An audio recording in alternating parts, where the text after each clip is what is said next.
A Gottlieb Chicago Cubs game. This is a street level System 80. Kind of interesting. System 80b, actually. Look how thin the back box is. It's a single level game. Even though this game came out like when it was out, and those games are really complicated. This game, not so much. It had a lower street price. When the guy had the game, he just moved it here. He left all the coins in the coin box, and it created a bunch of problems.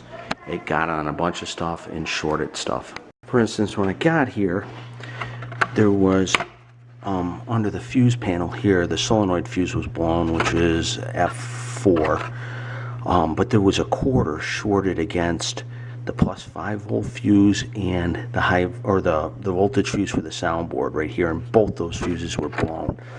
So and there was quarters jammed up in here. There was quarters everywhere, and it was just obviously causing a lot of problems. So I did a couple things. First thing I did is I remote mounted the battery. That's actually the original battery, and I just moved it from here over to this little clip here. This is the power supply. This is the input voltage coming from the transformer and the bridge rectifier down below. This is the output 5 volts, and there's a little adjustment pot right here. You always got to check that. I like to run these at 5.2 volts. So you can just turn the pot, and what you do is actually the best way is to remove the 5 volt connector from here and then put your meter on these leads, and then you can just adjust that voltage without having anything powered on. That's really the best way to adjust the 5 volts on this. I did a ground modification. Basically these 2 pins on the right here get a black wire soldered to the back, and then that goes off to the main ground over here.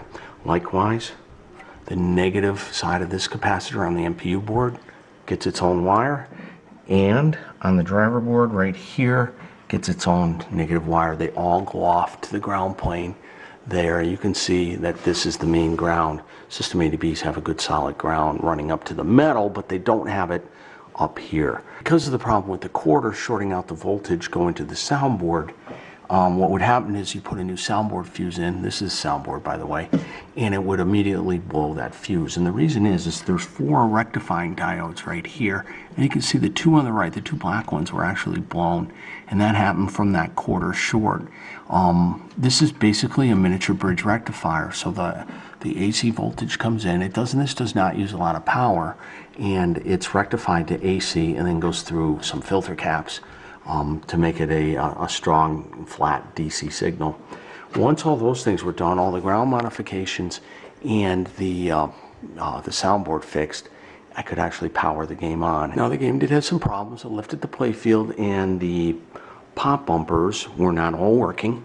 So what I did is I removed the pop bumper driver boards. There's 3 pop bumpers, so 3 pop bumper driver boards. And on this connector up here on the back side, there's cracked solder joints in these. These all had to be resoldered.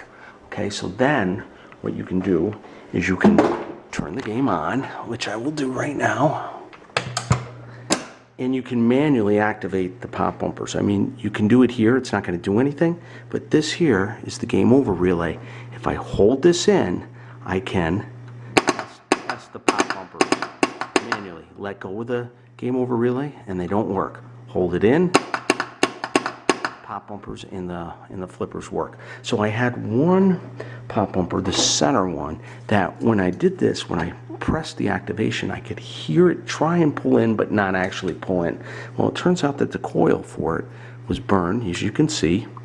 You can't even see through the coil because there's melted plastic in there. So this thing was locked solid. It would not move like that. So put a new coil in, hooked up the wires correctly, powered to the banded side of the diode, and amazingly, it did not blow up its associated pop bumper driver board, and it worked. I didn't have to do any more work to the pop bumper driver board other than to just resolder the connector header pins. So now our pop bumpers were all working. We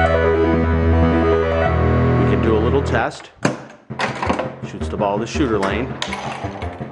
Completely missed the skill shot, which is supposed to be that. Good pop bumper action.